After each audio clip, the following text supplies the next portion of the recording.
I know you mentioned you're a real estate agent. How has that impacted the show? No, it's terrible.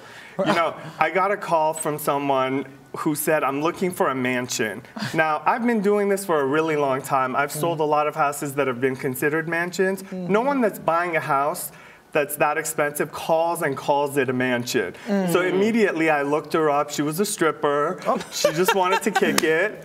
And I actually did get invited to someone else's house, and it was a ruse. They wanted me there as a guest, and all their friends ended up coming there, and it turned into pictures and dinner, and it wasn't a real estate appointment. You are kidding. No, so I'm very skeptical when people call and reference the show. I can imagine. But the clients that you are getting, are they more, you know, paid clients? Are they looking for the more, you know, exclusive homes, multi-million-dollar homes? You know, a lot of my clients don't even know what's up. They're not, you know, I don't mix the two worlds. If someone knows about the show and they're cool with it, I'm happy to share that information with them. But I have a lot of celebrity clients. I have a lot of high net worth clients.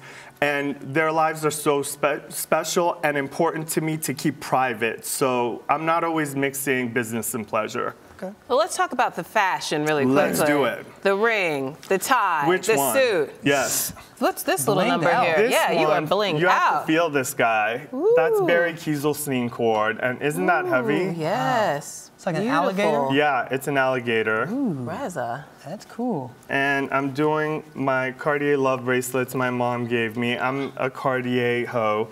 These two are Cartier. The Rolex, you know, I'm wearing a vintage pin, Hermes, and you know how I like to do. Fabulous. I would have given you good shoes, but it is a blizzard. I know. I had to take my shoes off. Because you stay in the boots. Louboutin. I live in the Louboutin. I know you live in the Loub. I see. So I had to switch it up. All right. Okay. Yeah. Let's play a game of friends, frenemies, and enemies. Let's do it. Okay, so you and Mike, friends, frenemies, or enemies? Frenemies. Frenemies. Yes. Okay, you and Lily, Galici. Is there one between enemy and frenemy? That's what Lily is. What about you and MJ? My homie, That's my your sister. girl. But you That's guys my were girl. enemies for a while. We had our moment. And No, you had a real moment. We had a real moment, Yes. and it was in real life. And she's my real friend, and we go through real stuff. You guys get to see some because we're on a show, not everything. And we're back together, stronger than before, but we had to go through that dirty, ugly moment to get to this great place that we're at now. What about you and Gigi? You know, Gigi is, I love Gigi. You know, Gigi is like a hot potato, and you just can hold it for so long. You got to toss it sometimes, then you can hold it again.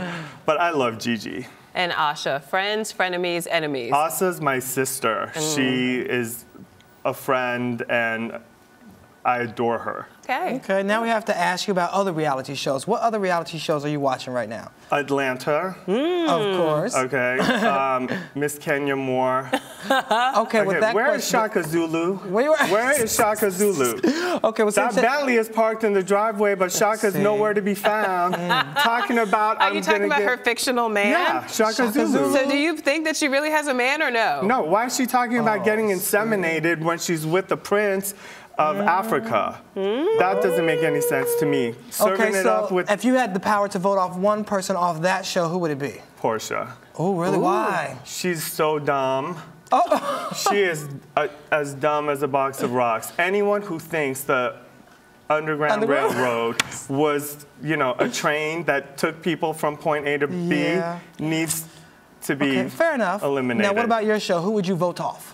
I would have to say Lily. Really? Oh, why now, that was your Lily? homegirl for a while. You said you wanted to be her. Yes, and on the outside, everything on the outside of hers fascinates me, and I'm all about it. But what's on the inside is what really matters, and I realized that MJ may be a hot, sloppy mess on the outside, and her wig may fall off at times, and she gets drunk.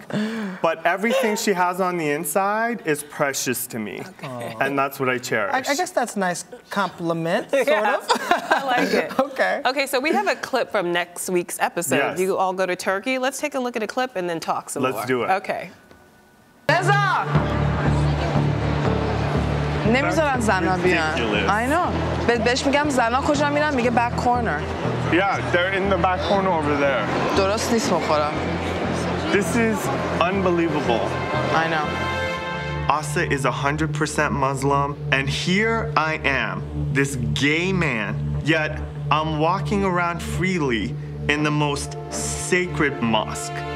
The irony of that was not lost upon me. Interesting. Wow. Okay. Yeah. So talk to us more about the trip. So the trip was amazing. It was supposed to be this fun vacation in Turkey, and it turned into a revolutionary trip where I literally had the most amazing epiphany, and I came back 1,000 pounds lighter. And that scene that you guys saw. What did you realize? I want to hear about this epiphany. So we went to Turkey for a vacation, and on a fluke, Asa was talking to someone in the hotel, telling them that we were Iranian and how we couldn't go back to Iran. And he said, well, I do know some smugglers that can get you to the border. And so she literally hired a guide and an off-duty police officer and made all the arrangements for her, myself, and her mom to go to the border. Now, I've had this relationship with Iran for my entire life. I lived in this beautiful country that I cherish and worship the ground I walk on here because it allows me to be who I am. But I look very Persian on the outside, and everyone assumes that, you know, I'm militant or that, you know, somehow, because I'm Middle Eastern, I support terrorism. And while I was there, everyone would call me an American, and my heart was smiling the whole time.